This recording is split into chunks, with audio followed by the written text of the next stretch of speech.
আমরা সবাই কিন্তু নিজেকে একজন ব্যক্তিত্ব সম্পন্ন মানুষ হিসেবে দেখতে চাই। সো নিজের প্রতি নিজেকে ব্যক্তিত্ব সম্পন্ন মানুষ হিসেবে আত্মবিশ্বাসী রাখতে দৈনিক 5টা কাজ করুন। জাস্ট প্রথমত এবং প্রধানত এই 5টা কাজ মেনটেন করতে পারলে আপনি নিঃসন্দেহে নিজের কাছে একজন ব্যক্তিত্ব সম্পন্ন মানুষ হিসেবে আত্মবিশ্বাসী থাকবেন। নাম্বার 1, কারো প্রতি ওয়াদাবদ্ধ হলে, কাউকে কথা দিলে সেই প্রতিশ্রুতি সবসময় রক্ষা করবেন। আর নাম্বার 2 হচ্ছে, কারো প্রতি এমন কোনো ওয়াদা, এমন কোনো প্রতিজ্ঞাবদ্ধ আপনি হবেন না যেটা আপনি পালন করতে পারবেন না, যেটা পালন করাতে আপনার অনেক অসুবিধা হবে এবং অনেক ক্ষেত্রে করতে পারবেনই না। এ ধরনের প্রতিশ্রুতি কাউকে দিবেন না।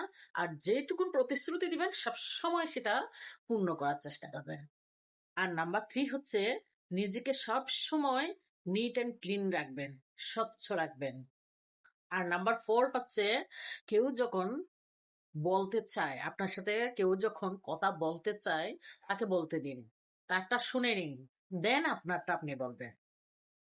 আর নাম্বার 5 হচ্ছে, আপনি প্রয়োজনের বেশি একটা শব্দ কথা বলবেন না, প্রয়োজনের বেশি শব্দ অপচয় করবেন না। আর অধিক রাতে, অর্থাৎ রাত 12টার পর আপনি কাউকে কল কিংবা মেসেজ দিবেন না। আর প্রয়োজনে কাউকে কল কিংবা মেসেজ দিলে, কল করলে আপনি 2বারের বেশি নক করবেন না। ফোন না উঠালে ওই 2বার করার পর আর করবেন না।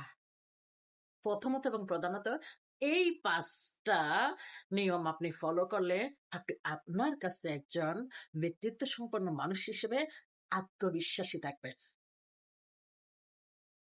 জীবন কখনোই সহজ সরল নয়। জীবন সব সময় জটিল, এলোমেলো, আগোছালো, নিরস।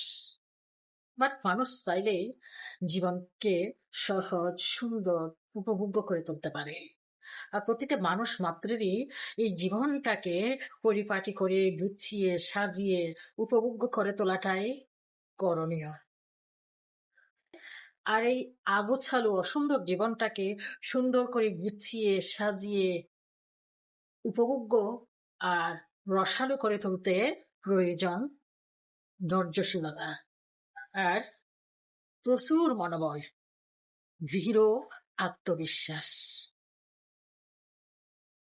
জীবন চলার পথে কখনোই 3জন ব্যক্তির নাম, 3জন ব্যক্তির কথা আপনি ভুলবেন না। নাম্বার 1, যার কারণে আপনার হৃদয় ভেঙে চূর্ণ বিচূর্ণ হয়ে গেছে, রক্তাক্ত হয়েছে, ক্ষত বিক্ষত হয়েছে, সে ব্যক্তিকে কখনো ভুলবেন না। আর নাম্বার 2, যে আপনার দুঃসময়ে, আপনার খারাপ পরিস্থিতিতে আপনাকে এক হাত ছেড়ে চলে গেছে। আর নাম্বার 3, যে আপনার দুঃসময়ে, সুসময়ে সব সময় আপনার পাশে থাকার চেষ্টা করছে।